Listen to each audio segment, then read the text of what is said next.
Hi dear students, today I'm going to start most probably the easiest chapter of your book, and it's chapter 14, the family structure of Bangladesh and socialization. So let's start with family.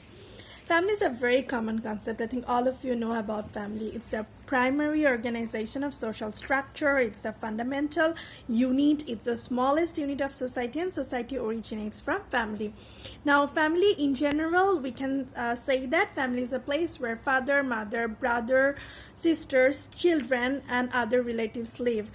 You also can say that family is such a permanent organization where a couple lives and they may have or may not have children. That means whenever a couple is living together after marriage, it's a family. They may have children and they may not have children. So marriage is the precondition to form a family. We know in previous time there was no system of marriage, but in today's world you have to start a family through marriage. So if you want to start your own family, you have to get married through a systematic and socially acceptable way. Family's importance is immense. Different kind of qualities like love, affection, different rules and regulations are acquired from family. In previous time, family was different, family pattern was different. Now it's quite different, and maybe in future it will change a lot. But in every case, family's importance is tremendous. Now we are going to discuss the classification of family. It's a very interesting topic. Okay. Classification of family can be explained under several criteria. The first one is the type of family or family based on the number of husband and wife. According to that, families can be divided into three types. Number one is monogamous, number one is polygyny, and number three is polyandry. Monogamous is the standard type of family where there will be one husband and one wife.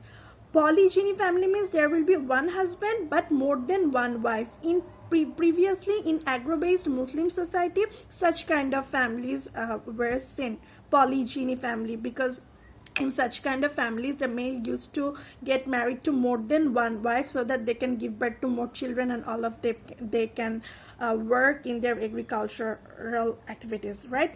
However, in today's world you can see among such kind of polygyny family among the Eskimos and the Negroes. The next one is the opposite to polygyny family, which is the polyandry family, and here there will be one wife and more than one husband. This is very rare type of family, I think, and you can see such kind of family in Tibet, in some places of Tibet. Basically, you will not find it right now. Once at one time there were such kind of families in Tibet. Besides, such kind of family was also found among the Toda inhabitants of Malagar region in South India. That means it was prevalent at some part of time, but now these are very rare type of family. Okay, the next one is family based on the authority. Okay, so under this criteria, families can be divided into two types. Number one is patriarchal and number two is matriarchal. Patriarchal, all of you know, it's related to father or male member, right? So in such families, that means in patriarchal families, the power and the authority will be on the hand of any male member or father. It's a very common type of family, patriarchal family, in both our urban and rural areas. Matriarchal families means where the power and authority will be exercised by the mother or any female member. You can find such kind of family among the ethnic groups of people, some ethnic groups of people like Khashia and Garo community. The next one is family based on size. Now this is of three types. Number one, singular or nuclear family. Number two, joint family. Number three is extended family. Singular or nuclear family is very common type of family nowadays, especially in urban areas. You can see such kind of family where there will be husband, wife, and their unmarried children. That's it. In joint family, there will be husband, wife, their married children. That means with their wife and maybe their children. So this is the joint type of family. In rural Bangladesh, this type of family was very common at one time. Now still they have such kind of families, but it's breaking. Joint families are breaking due to different reasons, and nuclear families are increasing. Extended families are the largest type of family where there will be father, mother, their children, their wives, their children and other relatives too. So in ancient time, in our rural societies, such kind of families used to be seen. This type of families were very common. Still in some areas of a rural area or rural locality, you can find such kind of families. Such family system is also seen in China. Okay, the next criteria is family based on the status and inheritance of property.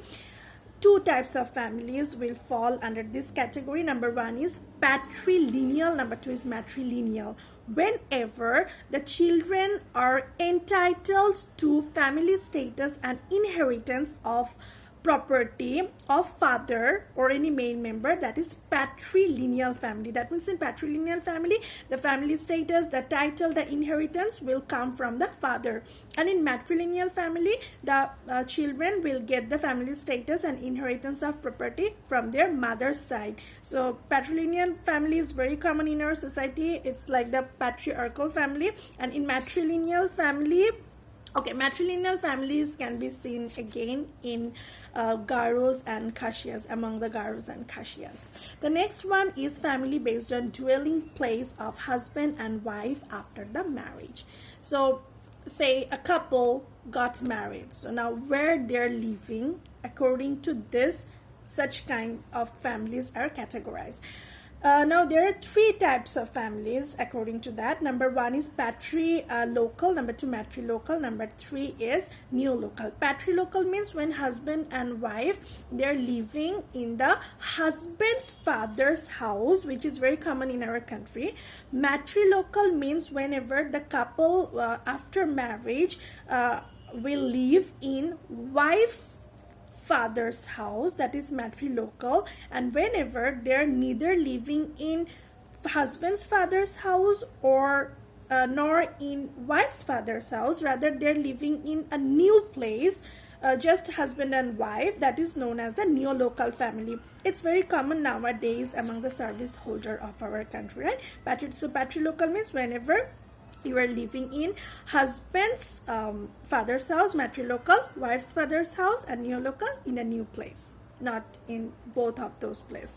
The next one is family based on the selection of bride and groom. So best example of this can be drawn from the Hindu society. In Hindu society, there are different castes and creed, like Brahman, Vaishya, Kshatriya, Shudra. So their marriage system is like of two types: exogamous, endogamous. Exogamous means whenever they're getting married outside the caste. Okay, say a Brahmin boy is getting married to a Kshatriya girl. Okay, such kind of family can be termed as exogamous family. Now this another one is endogamous family, when they are getting married within the caste. That means Brahmin girl, Brahmin boy.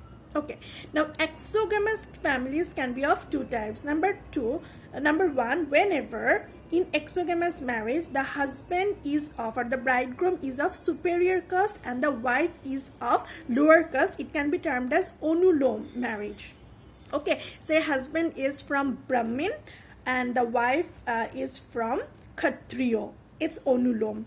And whenever the opposite happens, that means the husband or the bridegroom is of lower caste and wife is of superior caste, say the bride is of Brahmin community and the husband is of Kshatriya community, this will be termed as protilom marriage. Now such kind of marriages were kind of not being practiced in Hindu society for a long time, because they used to believe that marrying outside caste is not a good idea. That was their belief. Many of them used to believe that, and they used to believe in endogamous marriage to keep the purity of their blood. But nowadays the situation is changing.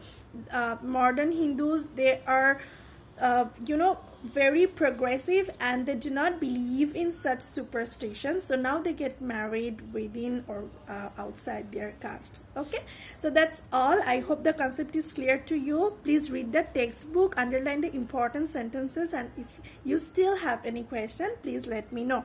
Thank you very much. I will post my next video very soon. Till then, take care.